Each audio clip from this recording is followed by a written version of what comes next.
All right, so this call overview is going to be a little bit more fundamental, is the best way of putting it. And so what that means is typically every time a new closer comes on board, or we're training a setter to actually become a closer because that's a different stage of the business, then typically I always just make sure that I go over every single process of understanding what does it look like to build rapport? What does it look like to have a good discovery? What does it look like to have a consistent pitch? What does it look like to have a consistent overcoming objections handling process?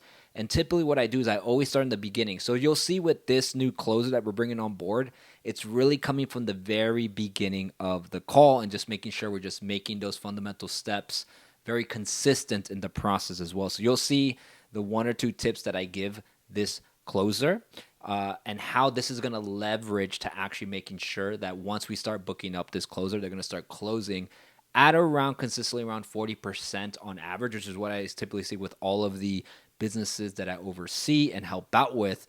And again, take notes, pause, ask questions below if you have any, and let's dive right in. All right, Olu. So as promised, I am going to just do a quick call review. And just to let you know, when I do call reviews, I typically do go over 3 sections. So there's a discovery. That's how I like viewing it. There's obviously the pitch and then typically objection handling, right? How to collect as much cash as possible, all that good stuff, how to handle different objections. For you right now from this call, I definitely believe we should just focus on section 1. And I'm just going to give you just a little perspective, mainly like 2 main points. And when I like giving call reviews, I don't like to like overload things. I just like being like very simple and something that you can like focus on as well. So let's dive in. All right, playing this just at 2x. Hello, can you hear me? There we go. Gotcha. Do you have video? Let's see. Sorry, I'm doing this on my phone. Good. No worries. There you are. Okay, yes. Hello. Nice Hey, how you doing, Destiny? smile. Good, how are you? Doing well, thank you for asking. Where are you located? We are in Prosper, Texas. That's for Texas. Gotcha. I'm up towards the top of the map. I'm up in Minneapolis, Minnesota. Oh, okay, cool. Far away. Very far away. Where in Texas is Prosper? It is about 28 miles north of Dallas. Gotcha. I got a good friend from Dallas. He lives up here now. We met. Cool. So by now, if we're gonna break this down into different things, the rapport should only be maybe like max 20 or 30 seconds. Hey, how's it going? How's your day been? Good, awesome. Where you calling from? Oh, okay, awesome. That's really far. We're about in Texas. Okay, cool. Yeah, you're definitely, definitely like far away from blah blah blah from where I'm at. I'm here. And then just transition. I think maybe because I know you did lots of setting calls. This could be it, this could not be it, but the biggest thing that you want to do is you just want to make sure you just have that transition just after 20 to 30 seconds. 1 or 2 questions, boom, dive right into it, right? I went to the University of Iowa. He went to Iowa State. We met kind of through some mutual friends. I'm gonna 2x this because it's gonna last a while. He lives while. up here. He's always decked out in his Dallas gear and rooting for the Cowboys and laughing at us when the Cowboys beat the Vikings. But gotcha. But how's the morning going for you? I'm good so far. It's Friday, thank goodness. Yeah. You got work today? Yes, I do. What do you do for work? So I'm actually a financial examiner. Not sure if you're familiar with that, but we pretty much just regulate banks, state chartered banks. So I work for the state of Texas. Gotcha. How long have you been doing that for? I actually just started this job in April. Yeah, it's just kind of like a conversation, like a friendly conversation. Again, like remember that you're a closer. You want to make sure that you just have that transition, set the frame. Awesome. So I know that you had a call with XYZ setter. You don't say setter, of course. So on this call, just want to let you know, very simple, straight and forward. What we're gonna do, and very straightforward. What I'm gonna do. My main intention is just to understand a little bit more about you and what your goals are. If it makes sense, we'll talk about how we can definitely help you. And if not, then I'll just point you in the right direction. Right? So I'm still regularly something along those lines. Okay. Are you enjoying it so far, though?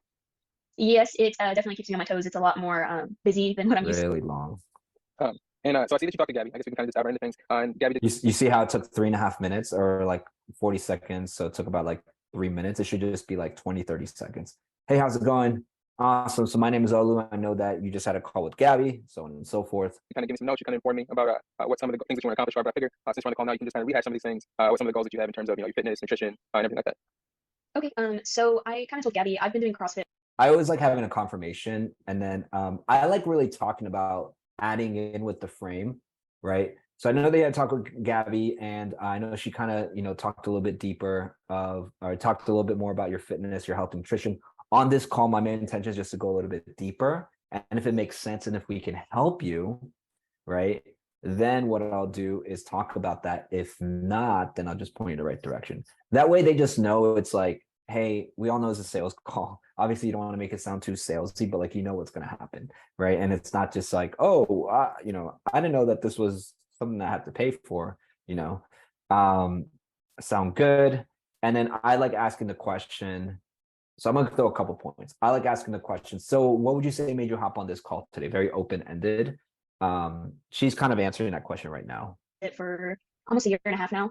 I try and go like, By the way, here, Olu, based on the script that we have, we go into goals, and then pain, right? Like, what are the goals that you have, right? And then like, what isn't working? Like, how long has that been the case? So I'm just going to tap into goals. I think it was sporadic, you know? like 5 to 6 times a week. So I try and actually exercise like quite a bit. More recently, I've been doing like 2-a-days. So I'll do a CrossFit workout in the morning, and then I try and go like run in the afternoons just to do some cardio. I have noticed some like recomp changes. I did a body scan when I first started, and then I did a body scan back in, I think this was probably April. I've noticed that I have increased my muscle mass and decreased like my body fat percentage, but I am still trying to decrease my body fat percentage a little bit more. I kind of told Gabby that I was looking to lose like 5 to 7 pounds of fat and get that back Okay, decrease body fat percentage, lose 5 to 7 pounds. in muscle. Pretty much what I'm trying to accomplish. I just want it to be more visible that I actually exercise. You can kind of tell now, but I just want you to be able to see like the actual like physique changes. Like I want people to see muscle. I don't just want to just seem like I'm doing CrossFit for fun, because I obviously am doing CrossFit for fun and to look and feel more healthy. But I've kind of talked with the nutrition coach, which I told Gabby. I talked to a different one that was local to me, and he had a good plan. Everything was good.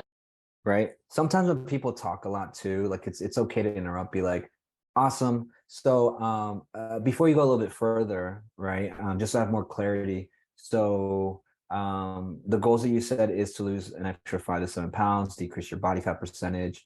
Is that correct? Got it. How long has that been a goal? Right? You want to stay there in the goals. Okay, awesome. And what are some things that you've tried, you know, and you just want to diagnose a little bit? Awesome. And why are those goals important to you? Right? Why do you feel like that's an important goal to you? Like, how would that, wouldn't say impact your life, but how would you feel different if you were to reach those goals? Okay, got it.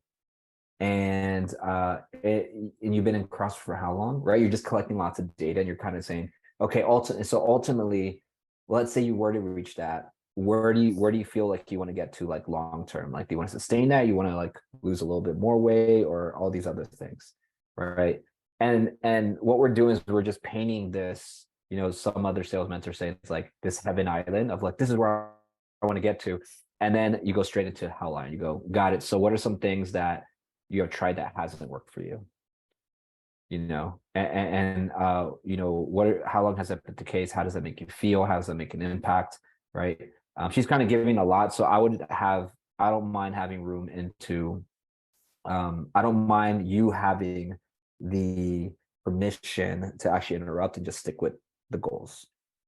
The only thing that kind of kept me away from it was the expense. It was like super, super, super pricey, which I understand, like you get what you pay for, but it was kind of just not in the cards for me at the moment because of how expensive it was. And I was still kind of adjusting to this new job. I wasn't really sure how demanding it was going to be of me. And now I'm a little bit more aware of that, which also ties into why this is a challenge for me, is because like my schedule is just so all over the place. It makes it really hard to try and remain consistent. But if you want something enough, you're going to work for it, which is also why I'm back at this point again. It keeps coming back. So obviously I'm trying to explore it a little bit more now.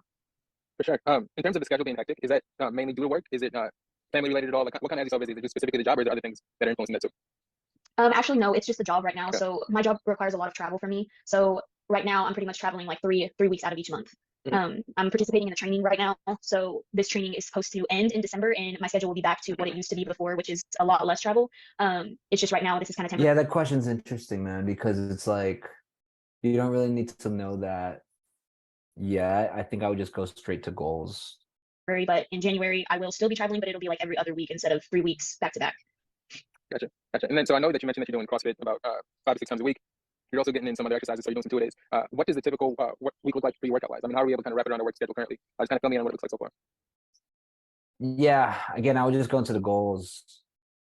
So my work schedule right now, I am supposed to start working at 8 in the mornings. So I will typically go to the CrossFit class either at 5 a.m. or 6 a.m., just kind of depending on how I'm feeling, if I need more sleep or something. And then after work, I will get out probably around 5 o'clock. I'll go and try and do my second cardio workout, probably around like 5:30.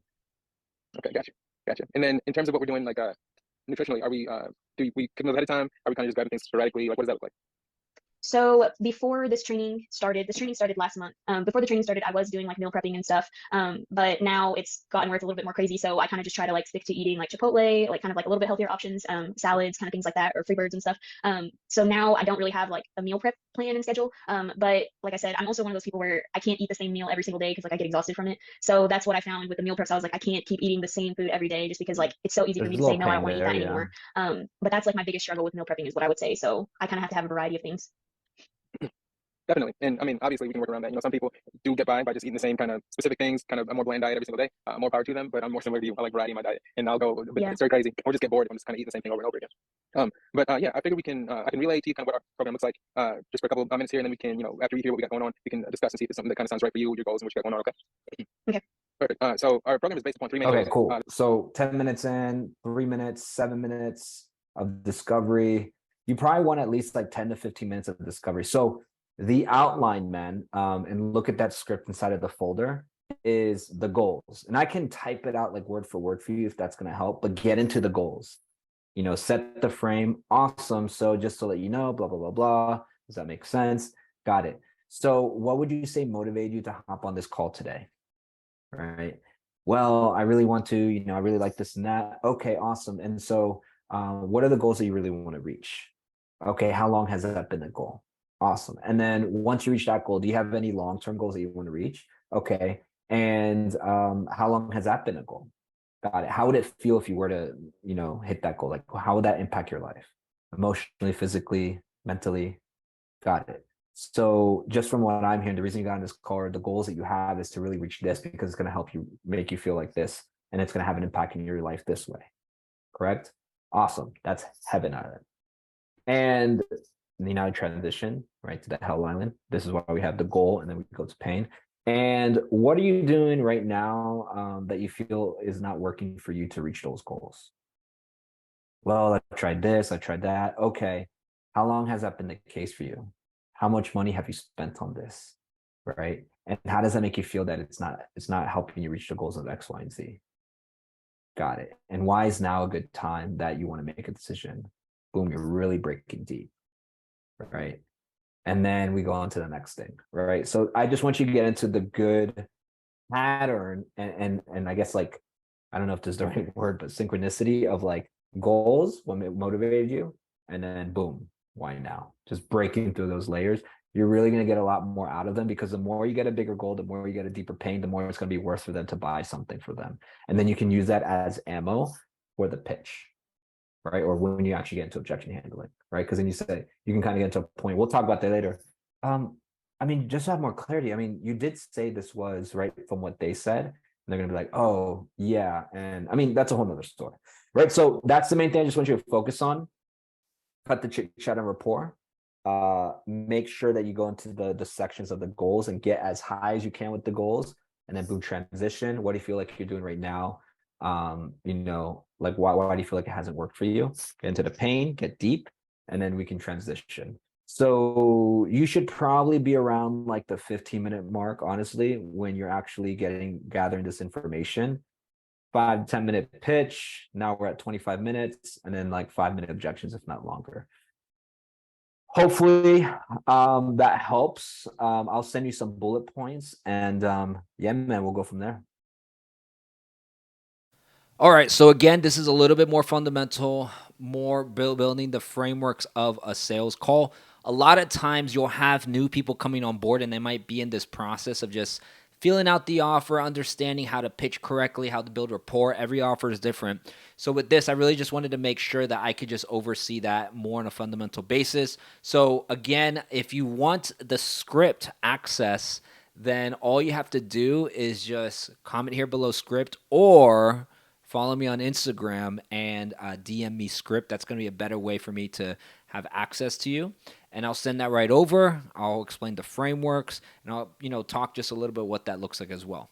See you on the next one.